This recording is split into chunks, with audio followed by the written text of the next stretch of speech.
पाई चढ़े सब ऊपर को, अविरुद्ध रहे ऋजुपंथी गहे, परिवार कहे वसुधा भरपूर। दो धर्म धरे पर दो के हरे, तन तार तरे भव सागर को, फिर पिता वरि दे सविता, हम आरी करे भूमंडल को। देखिए, एक बार एक चीन का यात्री भारत के अंदर यात्रा करने के लिए आया। जब वो हिमालय की तलहटी से निकल रहा था तो उसने आराम करना चाहा। वो एक पेड़ के नीचे आराम करने लगा। जब उसकी निगाह पेड़ की टहनियों पर गई तो पेड़ की टहनियों में जेवर लगे हुए थे, सोना चांदी के। अब एक वहां से राहगीर गुजर रहा था तो भाईयान ने राहगीर को बुलाया, भैया इधर आना। जब वो राहगीर नजदीक आया तो भाईयान कहने लगा, क्या आपके देश के अंदर सोने चांदी के जेवर पेड़ों पर लगते हैं? तो राहगीर कहने लगा, ऐसा तो नहीं है, जरा ऊपर को देखो। जब उस राहगीर ने ऊपर को देखा तो पेड़ के टहनियों के अंदर जेवर लगे हुए थे। अब वो राहगीर कहने लगा, कोई और राहगीर आया होगा, उसने यहाँ बैठकर आराम किया होगा इस पेड़ के नीचे, वो अपने जेवर भूल करके चला गया। जब दूसरा राहगीर आया, उसने यहाँ बैठ करके आराम किया तो उसकी निगाह जेवर पर गई और उसने वे जेवर उठा करके टहनियों के ऊपर लगा दिए। अब जब उसके वो जेवर याद आएंगे जिसके ये जेवर थे तो वापस आकर के ले जाएगा। अब भाईयान सोचने लगा, ये वास्तव में ही देश आर्यव्रत देश है, इतना ईमानदार देश। बताते हैं कि आज तक संस्कृत के अंदर ताले की कोई संस्कृत नहीं बनी, क्योंकि इस देश के अंदर ताले लगते ही नहीं थे, इसलिए ये देश आर्यव्रत कहलाता था। तो कैसी कैसी संतानें इस देश के अंदर ही हुई जिससे ये देश आर्यव्रत कहलाया। क्या बताए भजन के अंदर पंडित ताराचंद वैदिक तो अपने एक भजन बनाया, वो क्या बनाया?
सदाचारी हमारे ऋषियों की संतान, जाने दुनिया सारी मिलते ऐतिहासिक प्रमाण। ये हमारे देश के अंदर जब हम इतिहास उठा करके पढ़ते हैं तो हमारे प्रमाण मिलते हैं। पहला प्रमाण कहाँ से दिया कवि ने? भाई राम और लक्ष्मण गए एक वन में संग जनक की गाई। राम लक्ष्मण गए एक वन में संग जनक की गाई। खेत रोज रावण की बहन सुरपण खावाई।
सदाचारी हमारे ऋषियों की संतान, जाने दुनिया सारे मिलते ऐतिहासिक प्रमाण।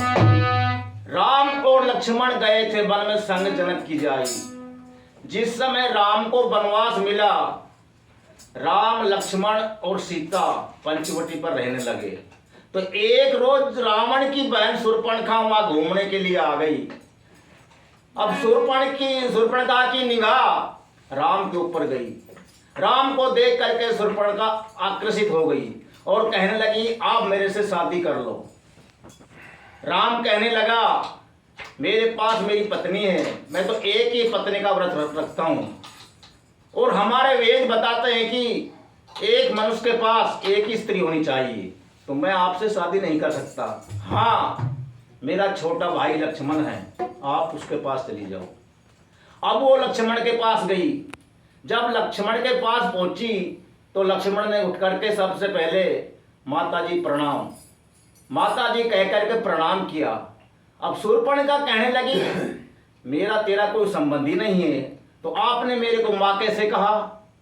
लक्ष्मण कहने लगा, अगर हमारे वेद बताते हैं परक्रिया जो होती है वो माँ के समान होती है, हम दूसरे की स्त्री को माँ के समान समझते हैं, ये हमारे वेद बताते हैं। अब लक्ष्मण कहने लगा, मैं भी आपके साथ शादी नहीं कर सकता, क्योंकि मैं जाति पुरुष हूं, मेरे पास भी स्त्री है, आप वापस राम के पास चली जाओ। वो वापस जब राम के पास जाने लगी तो राम ने इशारा कर दिया कि ये शूर्पणखा ऐसे नहीं मानेगी, आप एक काम करो, इसके नाक और कान काट लो। लक्ष्मण ने शूर्पणखा के नाक और कान काट करके वापस भेज दिया। नंबर दूसरा उदाहरण कहाँ दिया?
सीता के गहने राम को जब पकड़ाए, जब सीता को रावण उठा करके ले जा रहा था तो सीता ने चारों तरफ देखा, कोई दिखाई नहीं दिया।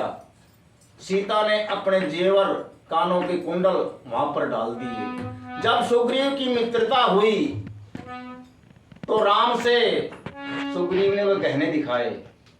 अब राम कहने लगा, भैया लक्ष्मण जरा इन गहनों को पहचानो। अब लक्ष्मण कहने लगा, अगर मेरी पहचान में ये गहने नहीं आते, क्योंकि ये तो कानों के कुंडल हैं और मैंने आज तक सीता माता के शक्ल तक देखी भी नहीं, उसका चेहरा भी नहीं देखा कैसा चेहरा है, तो मैं कैसे पहचान सकता हूँ। इसलिए ये देश आर्यव्रत कहलाता था। क्यों? इतने दिन साथ रहते हुए जिस व्यक्ति ने नारी का शक्ल तक नहीं देखी, ये भी नहीं पहचान हुई कि कुंडल किसके हैं, इसलिए देश आर्यव्रत कहलाता था। नंबर तीसरे में क्या बताया? इंद्रपुरी में गया था अर्जुन, 70 विद्या पाने। इंद्रपुरी में गया था अर्जुन, 70 विद्या पाने। एक रोज इंद्र की अपना आए पास पुतलाने। एक रोज इंद्र की अपना आए पास पुतलाने। ये तुझे कहला ले अर्जुन लाठी करना बहाने। तुझे कहला ले अर्जुन लाठी करना बहाने। तू माता हम सब पुत्र समझने लगे वीर भरमाने। ओ तू माता मुझे पुत्र समझने लगे वीर भरमाने। कोई वो जो बता पतली कई जन्म भर के पंचन मान जाने दिया तारे उनके सब मरमान। ओ वीर राजा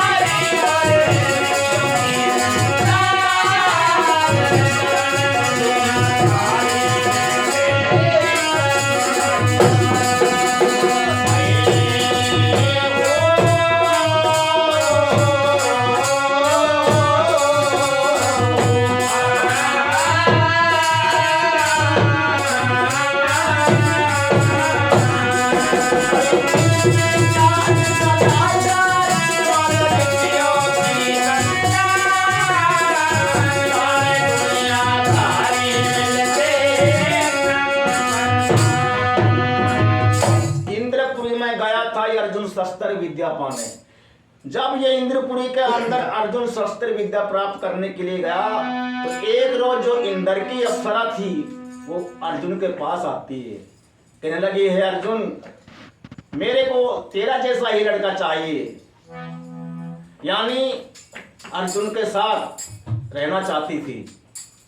अर्जुन कहने लगा, एक काम करो, आप मेरे को अपना पुत्र समझ लो।